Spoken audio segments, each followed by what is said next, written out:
जय हिंद। आज हम लोग डुअल नेचर, एटम से न्यूक्लियस और सेमीकंडक्टर के जितने भी सारे प्रीवियस ईयर में ऑब्जेक्टिव क्वेश्चन पूछे गए वो सारे के सारे क्वेश्चन करने वाले हैं। ऑप्टिक्स में मुझे कुछ और ऑब्जेक्टिव का वीडियो बनानी चाहिए, है ना, पर तबियत ठीक नहीं था तो वो हम कंप्लीट नहीं कर पाए, है ना। कोशिश करेंगे कुछ और उसका ऑब्जेक्टिव क्वेश्चन अपलोड कर देंगे। तो आइए जानते हैं कि डुअल नेचर, एटम से न्यूक्लियस एंड सेमीकंडक्टर में कौन कौन से ऑब्जेक्टिव बनेंगे। उसमें से पहला क्वेश्चन है कि एनर्जी ऑफ फोटोन इज, पहला क्वेश्चन है एनर्जी ऑफ फोटोन इज। आपने पढ़ा होगा एनर्जी ऑफ फोटोन का फॉर्मूला ही होता है H new. Energy of photon का फॉर्मूला ही होता है ई बराबर एच न्यू। तो ऑप्शन कौन से सही हो जाएंगे मेरे? ये। दूसरा है विच of the following metals, which of the following metals has minimum work function, कि कौन सा मेटल्स का वर्क फंक्शन मिनिमम होगा। तो आयरन नहीं, कॉपर नहीं, बेरियम नहीं, सोडियम का होता है। किसका होता है? सोडियम का, है ना। देखिए अगर आपको थोड़ा सा अगर लाइट चमक रहा होगा फिर से सुन लीजिए। विच of the following metals has minimum work function, कौन सा मेटल्स का मिनिमम वर्क फंक्शन होगा? तो सोडियम। तो कौन सा हो जाएगा? सोडियम। तीसरा नंबर क्वेश्चन है कि मोमेंटम ऑफ या photon of frequency, momentum of या photon of frequency nu is. इसके भी ऑप्शन हो जाएंगे ए, ये डायरेक्ट फॉर्मूला बेस पे है ना, एच वी बाई सी। चौथा नंबर क्वेश्चन है कि in a photo electric experiment if both the intensity and frequency of the incident light are double, है ना। लाइट को क्या किया जा रहा है? डबल। तो the situation photo current, photo electric current क्या करें कि photo electric experiment if both the intensity and frequency of incident light are double. तो करें कि फोटो करेंट क्या होगा? तो फोटो करेंट भी जो होंगे वो डबल होंगे, फोटो करेंट भी क्या हो जाएंगे? डबल। पांचवा number dimension formula plan constant. देखिए प्लान कांस्टेंट को डिनोट करते हैं स्मॉल एस से। फॉर्मूला होता है एनर्जी गुने टाइम, एनर्जी गुने टाइम। एनर्जी का दूसरा डायमेंशन होता है ml2 t के पावर -2 और टाइम का होता है t। m होगा L2 और -2, मान लीजिए इसका पावर कुछ नहीं तो +1, तो -2 +1 मिलकर क्या हो जाएगा? -1। क्या हो जाएगा? ml2 t के पावर -1। चलिए 6 नंबर है कि एनर्जी ऑफ या फोटोन ऑफ वेवलेंथ, है ना, एनर्जी ऑफ या photon of wavelength lambda is. देखिए E बराबर फॉर्मूला एच न्यू, E बराबर एच और न्यू के बदले फॉर्मूला ही होता है सी बाई लैम्बडा, न्यू के बदले फॉर्मूला ही होता है सी बाई लैम्बडा। क्या हो जाएगा? H C by lambda, H C by lambda, है ना। यानी ऑप्शन बी। 7 नंबर है कि 1 electron volt is equivalent to. देखिए 1 इलेक्ट्रॉन वोल्ट बराबर है, 1 इलेक्ट्रॉन वोल्ट बराबर 1.6 into 10 to the power -19 joule, 1.6 into 10 to the power -19 joule होता है, जूल, है ना। ये वोल्ट है, किलोमीटर है, यानी ये जूल होगा, है ना। 8 नंबर क्वेश्चन है कि which of the following phenomenon establish the particle nature of light, particle nature of light. Interference नहीं होते, डिफ्रैक्शन भी नहीं होंगे, पोलराइजेशन भी नहीं होंगे, photo electric effect, photo electric effect, है ना। स्क्रीनशॉट कर लीजिए इसे। आइए देखते हैं नेक्स्ट क्वेश्चन। नेक्स्ट क्वेश्चन है आपका कि the force which cause a scattering of the alpha particle in the Rutherford alpha particle a scattering experiment। अच्छा बातें मुझे बताइए, अल्फा पार्टिकल क्या है? एक चार्ज ही तो है। बीटा पार्टिकल, गामा पार्टिकल, ये सब क्या है? ये चार्ज है। अल्फा पार्टिकल हो या बीटा पार्टिकल हो या चार्ज पार्टिकल, ये सारे क्या है? चार्ज है। तो चार्ज की जब बात आते हैं तो चार्ज का यूनिट क्या होता है? कूलम। और कूलम लॉ ने किस फोर्स के बारे में बताए थे? इलेक्ट्रिक फोर्स के बारे में बताए थे, या फिर कहो उस इलेक्ट्रिक फोर्स को कूलम फोर्स भी तो कहते हैं। तो यहां पे करेंगे the force which cause a scattering of the alpha particle in the Rutherford alpha particle a scattering experiment। फिर से सुन लीजिए, अल्फा हो, बीटा हो या गामा हो, ये तीनों जो है वो चार्ज, और चार्ज का डिस्कवर किसने किया था? कूलम। तो कूलम के द्वारा इलेक्ट्रिक फोर्स बताए गए थे जिसे कूलम फोर्स भी कहा जाता है। तो इसका आंसर क्या हो जाएगा? Coulomb force. कौन सा फोर्स? Coulomb force. 10 नंबर है SI unit of Rydberg constant. देखिए जब आप हाइड्रोजन स्पेक्ट्रम पढ़िएगा या लेमन सीरीज, बाल्मर सीरीज, पासन सीरीज, तो वहां पे आपने राइडबर्ग कांस्टेंट पढ़ा होगा फॉर्मूला के दौरान। और राइडबर्ग कांस्टेंट का यूनिट ही होता है पर मीटर। राइडबर्ग कांस्टेंट का यूनिट ही होता है पर मीटर, ध्यान रखिएगा। उसके बाद क्या करें हैं कि the Bohr's model of item, the Bohr's model of item. Option है कि assume that the angular momentum of electron is quantized। अच्छा, इसका ऑप्शन भी एक ही लिखा है ना, बाय मिस्टेक हुआ है, पर हाँ ऑप्शन यही सही है आपके, है ना, ऑप्शन यही सही है, एंगुलर मोमेंटम, है ना। देखिए बोहर्स के अनुसार इलेक्ट्रॉन जो होते हैं वो फिक्स्ड ऑर्बिट में सब घूमते हैं, तो उसमें फिक्स्ड जो होते हैं ना वो मेरे एंगुलर मोमेंटम होते हैं। तो ध्यान रखिएगा the Bohr's model of item, तो ये पहले ही ऑप्शन इसका सही है, assume that the angular momentum of electron is quantized। 12th number question है कि in the radius of the first Bohr's orbit is r, the radius of second Bohr's, तो second Bohr यानी डबल, है ना, जिस सेकेंड बोला गया है तो 2 का डबल कितना हो जाएगा 4, है ना, यानी 4r, है ना। 30 नंबर क्वेश्चन है कि which spectral series of hydrogen spectrum lies in the visible region of electromagnetic spectrum। देखिए करेंगे which spectral series of hydrogen spectrum lines। देखिए आपने पढ़ा होगा लाइमन सीरीज, आपने पढ़ा होगा बालमन सीरीज, हम थोड़ा सा लिख देते हैं, लाइमन, बालमन, लाइमन में यूवी रीजन, लाइमन में यूवी रीजन, बालमन में विजिबल रीजन।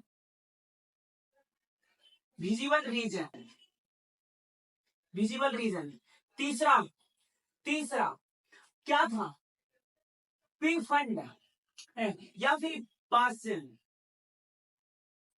चौथा क्या था, ब्रैकेट, और पांचवा पिंक फंड।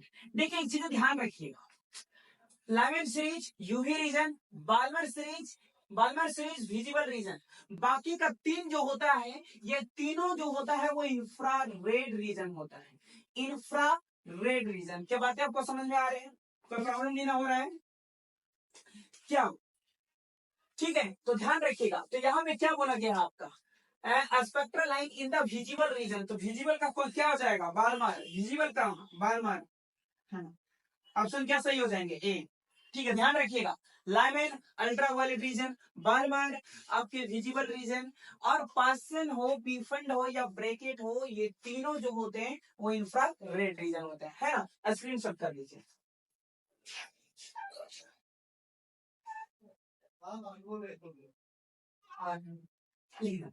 हो गया, हाँ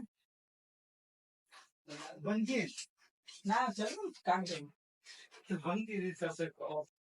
नेक्स्ट क्वेश्चन देखिए, नेक्स्ट क्वेश्चन है आपका कि mean life of a radio active sample, है ना, टी लिखा गया है ना, sample is 100 second, then its half life is, है ना। क्या कहा है कि mean life of a radio active sample is 100 second, then its half life is, है ना। इसको डायरेक्ट आप लोग ऑप्शन आ रखिए 69.3 सेकेंड, है ना, ऑप्शन सी हो जाएंगे, है ना।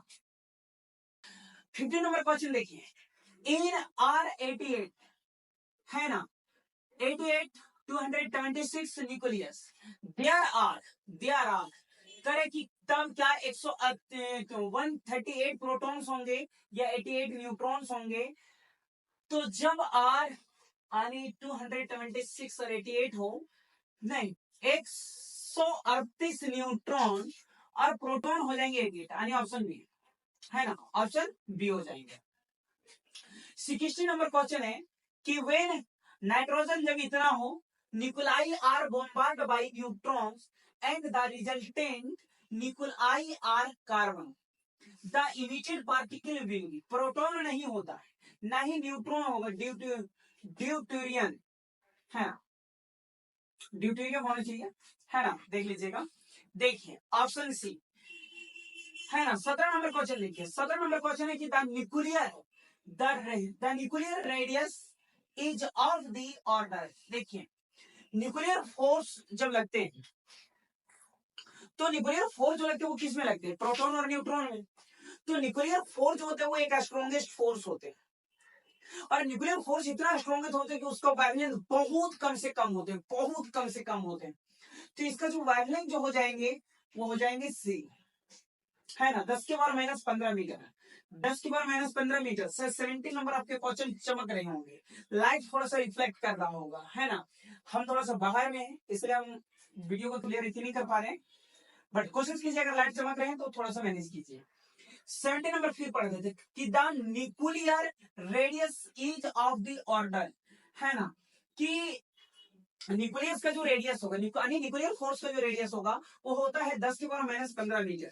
80 नंबर क्वेश्चन है कि which one of the following has maximum penetrating power. ध्यान दीजिएगा, मैक्सिमम पेनिट्रेटिंग पावर, तो गामा रेज का, है ना, gamma rays maximum penetrating power. समझिए, रेडिएशन ज्यादा, वेवलेंथ कम, तो मैक्सिमम पेनिट्रेटिंग पावर किसका हो जाएगा, गामा रेज का। Beta particle are fast moving, beta particle are fast moving, electron का, किसका, इलेक्ट्रॉन का। ऑप्शन क्या हो जाएगा, ए।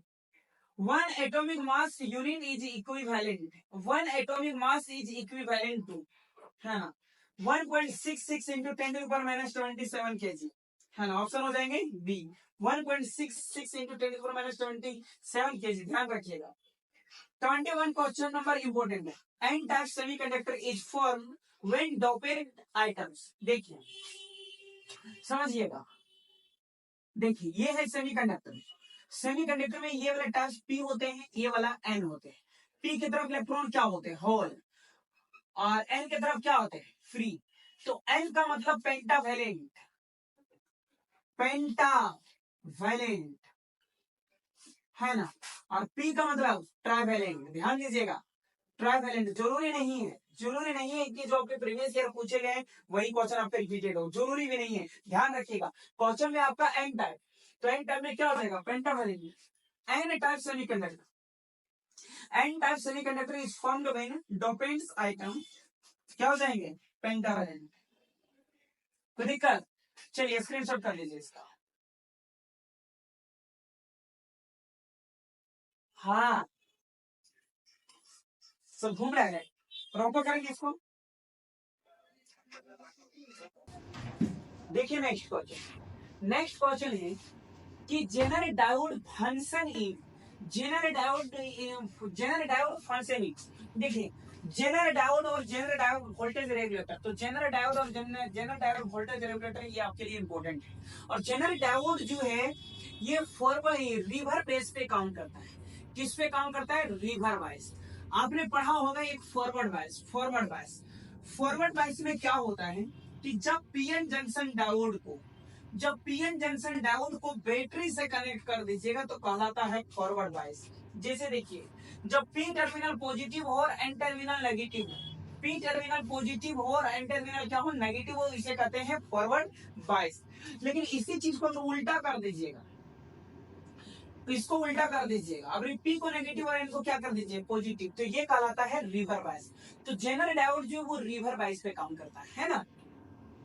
23 क्वेश्चन है कि as temperature increases the resistance of your conductor. किसी कंडक्टर में अगर आप, किसी कंडक्टर का अगर आप टेम्परेचर इंक्रीज कीजिएगा, है ना, क्या करा कि as temperature increases the resistance of your conductor, तो कंडक्टर का रेजिस्टेंस क्या हो जाएगा, घट जाएगा, कंडक्टर का रेजिस्टेंस क्या हो जाएगा, घट जाएगा, है ना। 24 नंबर क्वेश्चन है कि इन या semiconductor electrical conductivity is due to, in या semiconductor electrical conductivity is due to. Option है इलेक्ट्रॉन्स ओनली, होल्स ओनली, देखिए सी होगा, इलेक्ट्रॉन्स भी और होल्स भी, है ना, बोथ होगा, आगे ऑप्शन सी। फिर 25 नंबर क्वेश्चन क्या करें कि if the forbidden energy get area substance is 1 electron volt, 1 electron volt. देखिए थोड़ा सा इसको थोड़ा सा देखिए, आपको पता होगा कि ऊपर वाले को क्या कहते हैं, कंडक्टेंस बैंड, नीचे वाले को क्या कहते हैं, वैलेंस बैंड। याद रखिएगा, ये दोनों के बीच का गैप अगर 5 इलेक्ट्रॉन वोल्ट, 5 इलेक्ट्रॉन वोल्ट से ज्यादा, 5 इलेक्ट्रॉन वोल्ट से ज्यादा, तो ये इंसुलेटर होगा। ये क्या होगा, इंसुलेटर। लेकिन ये कंडक्शन बैंड में और ये वैलेंस बैंड, जब दोनों बैंड के बीच का गैप, जब दोनों बैंड के बीच का गैप जीरो हो, क्या हो, जीरो हो, तो ये कंडक्टर कहलाता है। क्या कहलाता है, कंडक्टर। इंसुलेटर में कितना, 5 इलेक्ट्रॉन वोल्ट से ज्यादा, और कंडक्टर में गैप जीरो। लेकिन जब कंडक्शन बैंड और वैलेंस बैंड के बीच, कंडक्शन बैंड और वैलेंस बैंड के बीच का गैप, अगर ये गैप है ना 3 इलेक्ट्रॉन वोल्ट से कम, 3 इलेक्ट्रॉन वोल्ट से कम, 3 इलेक्ट्रॉन वोल्ट से कम, समझ गया, तो वो कहलाता है सेमीकंडक्टर। क्या कहलाता है, सेमी कंडक्टर। क्या बात है, समझ में आया? 5 इलेक्ट्रॉन वोल्ट से ज्यादा इंसुलेटर, जीरो कंडक्टर, और सेमी कंडक्टर में 3 इलेक्ट्रॉन वोल्ट से कम, तो 1 इलेक्ट्रॉन वोल्ट बोला है, तो क्या हो जाएगा, सेमी कंडक्टर, है ना। उसके बाद है कि photodiode functioning, photodiode functioning. Photodiode जो है ये रिवर्स बायस पे काम करता है। किस पे काम करता है, रिवर्स बायस पे। 27 नंबर क्वेश्चन देखिए, 27 नंबर जो क्वेश्चन है आपका, ये लॉजिक गेट से आपका, देखिए दो तरह का लॉजिक गेट होता है, एक फंडामेंटल लॉजिक गेट और दूसरा derived logic gate. Fundamental logic gate में 3 तरह का होता है, और एंड और नॉट, ये तीनों को कहते हैं बेसिक गेट। कौन सा गेट, बेसिक गेट। और ड्राइव लॉजिक गेट में 2 तरह के होते हैं, एक होता है नॉर और एक होता है नेम्ड। नेम्ड इसे कहते हैं यूनिवर्सल, यूनिवर्सल लॉजिक गेट। क्या बातें समझ में आ गया, याद रख लीजिएगा। Or and not basic gate, or and not basic gate, nor nand universal logic gate. क्या था क्वेश्चन आपका, कि which of the following logic gate is universal logic gate, कि इसमें से कौन यूनिवर्सल लॉजिक गेट है। तो यूनिवर्सल लॉजिक गेट 2 ही होता है, एक नेम्ड होता है और दूसरा नॉर होता है। तो और नहीं है, ए भी नहीं होगा, सी भी नहीं होगा, यानी क्या हो जाएंगे, डी नेम्ड, है ना। इसको थोड़ा स्क्रीनशॉट कर लीजिए आप, स्क्रीनशॉट कर लीजिए, है ना। देखिए कुछ और बातें समझिए, इसके बुलियन एक्सप्रेशन समझिए, बुलियन एक्सप्रेशन समझिए। देखिए अगर और हो और नॉर हो, और में a plus B is equal to Y, nor में a प्लस बी का bar is equal to Y. एक और ध्यान दीजिए, एंड एक होता है नेम्ड, इसमें a dot B is equal to Y, a dot B का bar is equal to Y, है ना। ये तरीका याद रखिएगा। चलिए देखिए बन जाएंगे the Boolean algebra for NAND gate. NAND बोला है तो a डॉट बी के ऊपर बार, a डॉट बी के ऊपर बार, यानी option C. 26 number the Boolean expression for OR gate, सिर्फ और गेट बोला है, तो a plus B is equal to Y, a plus B is equal to Y, option A. चलिए कोई दिक्कत है ना, चलिए स्क्रीनशॉट कर लीजिए इसका।